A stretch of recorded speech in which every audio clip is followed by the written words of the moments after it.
bonjour. Tu viens d'écrire, de publier ce livre, Si Thomas l'apôtre avait lu la Bhagavad Gita, être auteur de sa pratique spirituelle. C'est ça. Alors, tu es musicien, jazzman, Voilà. flûtiste. Et passionné de musique indienne aussi. Et Ce qui a motivé de nombreux voyages en Inde. d'accord. Et c'est à cette occasion que tu as découvert la philosophie indienne, la Bhagavad Gita Oui. et la spiritualité Oui. hindouiste.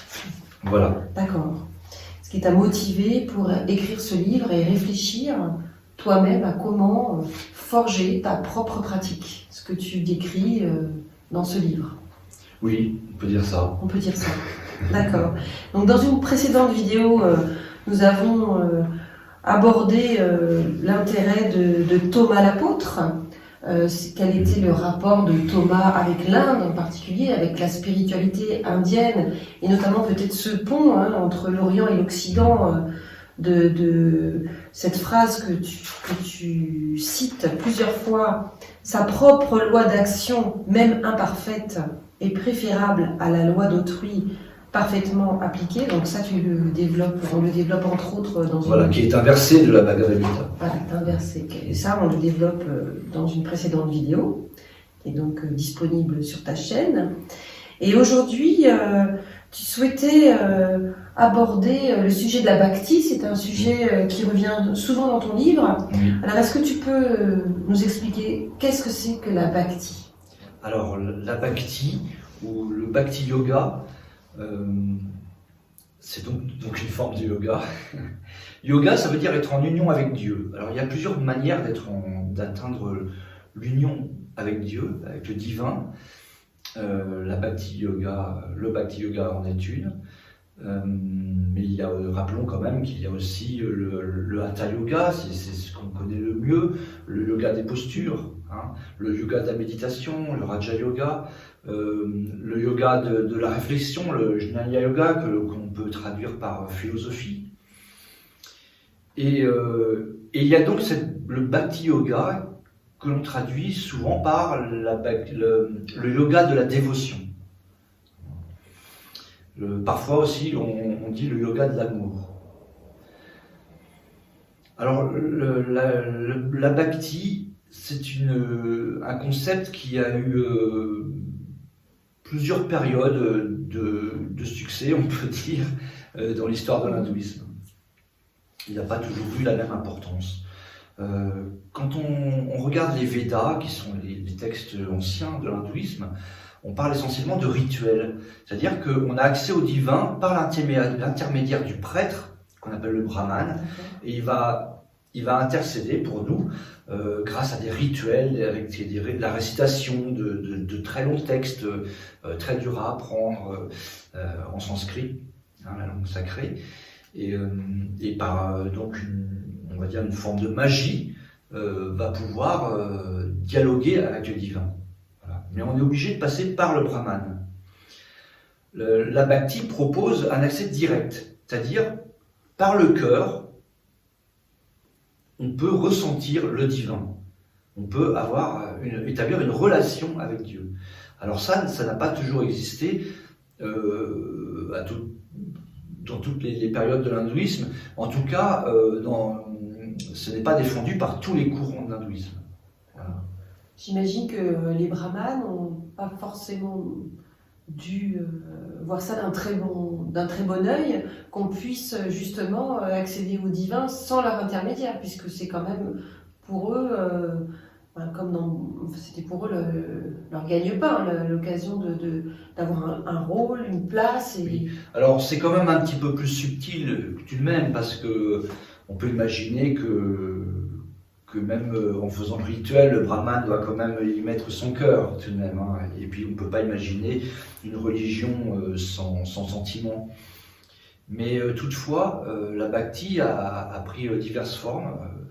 Et effectivement, il y a eu certaines formes ont eu une certaine résistance, ont connu une certaine résistance de la part des brahmanes.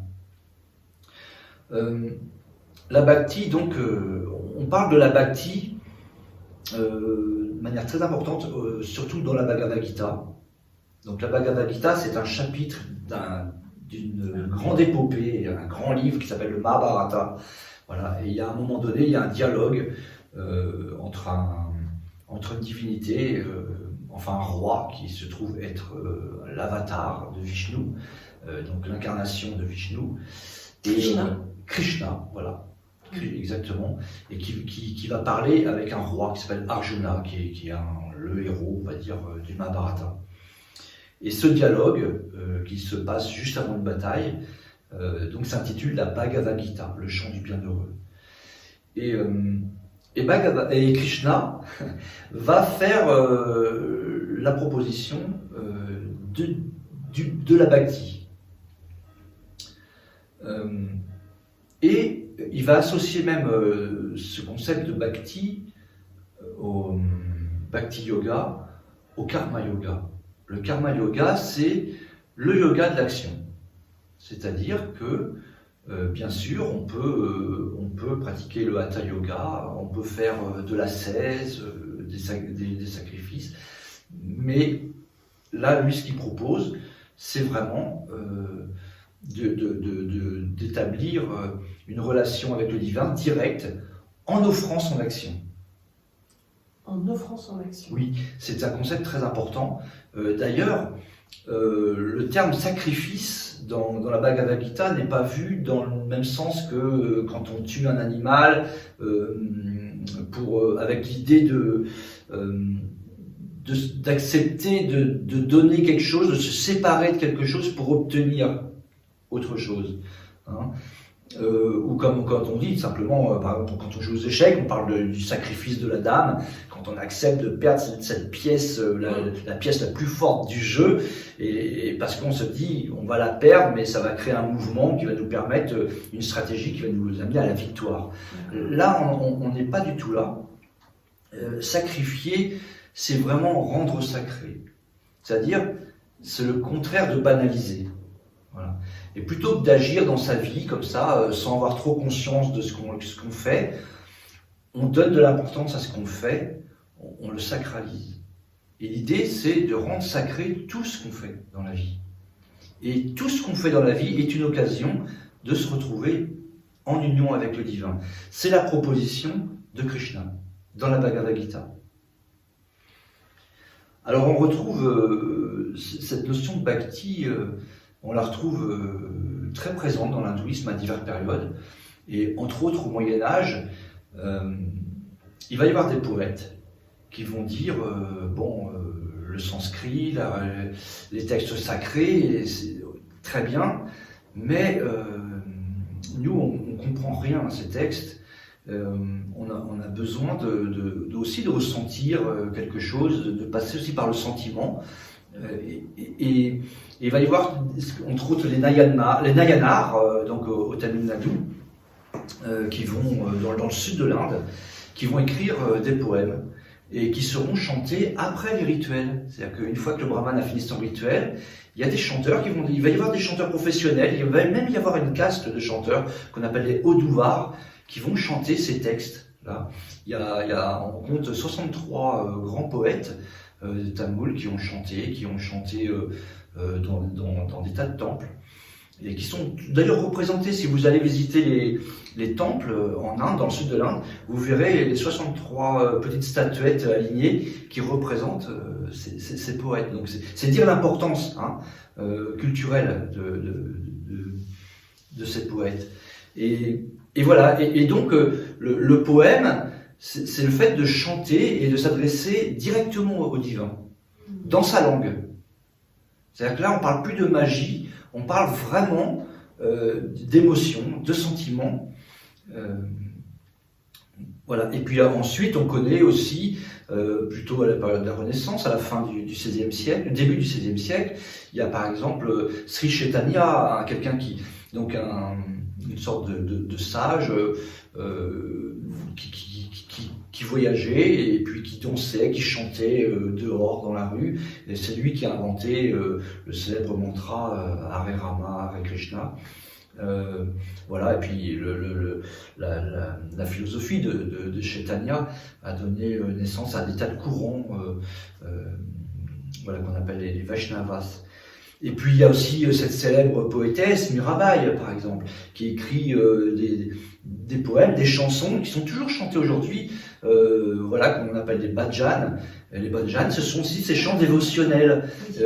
Voilà, c'est toujours cette idée de chanter et de ressentir, voilà, personnellement, avec son cœur, la relation au divin. Et les bhajans, on les retrouve dans le sikhisme. Hein, les sikhs aussi ont intégré le concept de la bhakti. C'est quelque chose de très important pour eux. Alors la bhakti, ça peut se manifester par des chants dévotionnels, si j'ai bien compris. Par exemple. Mais pas que. Non, ça peut être aussi... Alors, il y a ce qu'on appelle les rituels domestiques en Inde. C'est-à-dire qu'il y a les rituels dans les temples, ou à l'occasion d'événements importants. Et puis, il y a des gens qui, la plupart des hindous, ont chez eux même une petite pièce dédiée, souvent proche de la cuisine, dédiée à la prière, à un geste ou à la récitation de mantras, enfin, des choses comme ça. Donc, un petit autel. Et les gens exécutent donc une puja, hein, c'est-à-dire un petit rituel, et souvent avec des divinités qu'ils préfèrent, enfin voilà, qu'ils ont choisi, ou qui viennent de leur famille, ou voilà, pour lesquels ils ont plus d'affinité. Alors donc l'idée de la bhakti, c'est de cultiver une connexion directe. Direct, sans l'intermédiaire du prêtre. D'accord. Alors avec Dieu ou avec une divinité pour les hindous. Voilà, oui. D'accord. Oui. D'accord. Alors revenons au livre. Donc être auteur de sa pratique spirituelle par la bhakti. Oui, parce qu'en fin de compte, l'idée c'est de trouver son propre chemin, et en écoutant son cœur. Et pour moi, ce qui est important, c'est que c'est un chemin qui permet beaucoup de créativité. Voilà. La créativité qui permet donc de construire sa propre pratique, peut-être même de la faire évoluer, mais toujours en accord avec soi-même. Voilà. Ça, pour moi, c'est très important. L'aspect créatif. Parce que, en restant créatif, on reste dans un processus d'individuation. Voilà. Ça, c'est pour moi un élément essentiel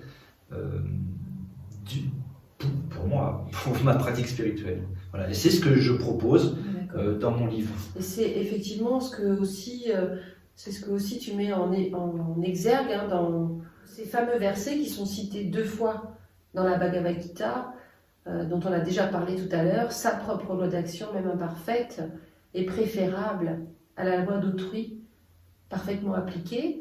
En fait, c'est comme une invitation à être créatif, à être à l'écoute de son cœur, pour reprendre tes mots, et du coup, à mettre en place quelque chose de personnalisé qui nous relie avec le divin.